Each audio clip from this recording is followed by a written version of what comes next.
Hello viewers, welcome to PP spicy kitchen. আজ আমার recipe চিচিঙ্গা ভাজা। রেসিপিটা সাধারণ হলেও খেতে কিন্তু অসাধারণ হয়। অনেকে অনেক রকম ভাবে বানিয়ে থাকেন, আমি যেভাবে বানাই সেটাই আজ শেয়ার করছি তোমাদের সঙ্গে। তো চলো শুরু করা যাক। এখানে আমি কিছুটা চিচিঙ্গা এরকম পাতলা পাতলা করে কেটে নিয়েছি। এরপর কড়াইতে বেশ খানিকটা পরিমাণে সর্ষের তেল দিয়ে দেব। তেলের মধ্যে দেব একটা শুকনো লঙ্কা। তেলটা ভালো করে গরম হয়ে এলে চিচিঙ্গাগুলোকে দিয়ে দেব। চিচিঙ্গের মধ্যে দেব হলুদ গুঁড়ো। ভালো করে হলুদ গুঁড়োটা চিচিঙ্গের সঙ্গে মিশিয়ে নেব।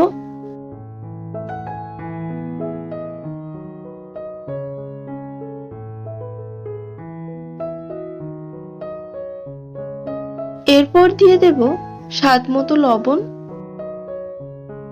ভালো করে নেড়ে চেড়ে নেব।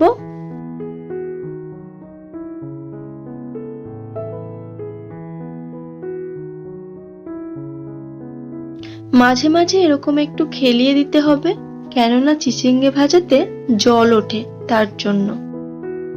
দেখতেই পাচ্ছ কতটা জল উঠেছে। আস্তে আস্তে নেড়ে চেড়ে মাঝে মাঝে এরকম খেলিয়ে দিয়ে দিয়ে ভেজে নিতে হবে চিচিঙ্গেটা। আর আলতু হাতে ভাজতে হবে, না হলে কিন্তু ঘেঁটে যাবে।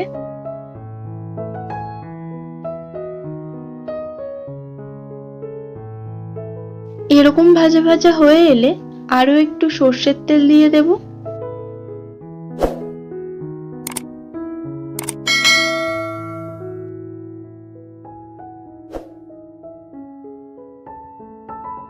এরপর শেষ পর্যায়ে দিয়ে দেব অল্প একটু চিনি। চিনি দিলে চিচিঙ্গা ভাজাটা খেতে খুব সুন্দর লাগে, হালকা মিষ্টি মিষ্টি হয়।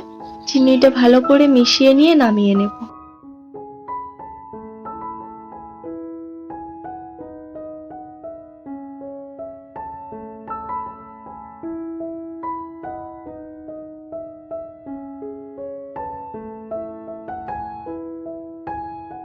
তো তোমাদের কেমন লাগলো এই চিচিঙ্গা ভাজা রেসিপিটি কমেন্ট করে অবশ্যই জানাবে। ভালো লাগলে একটা লাইক, আর চ্যানেলে যারা নতুন তাদের কাছে অনুরোধ রইল চ্যানেলটিকে সাবস্ক্রাইব করে পাশে থাকার। সবাই ভালো থাকবে, আবার ফিরবো নতুন কোনো রেসিপির ভিডিও নিয়ে।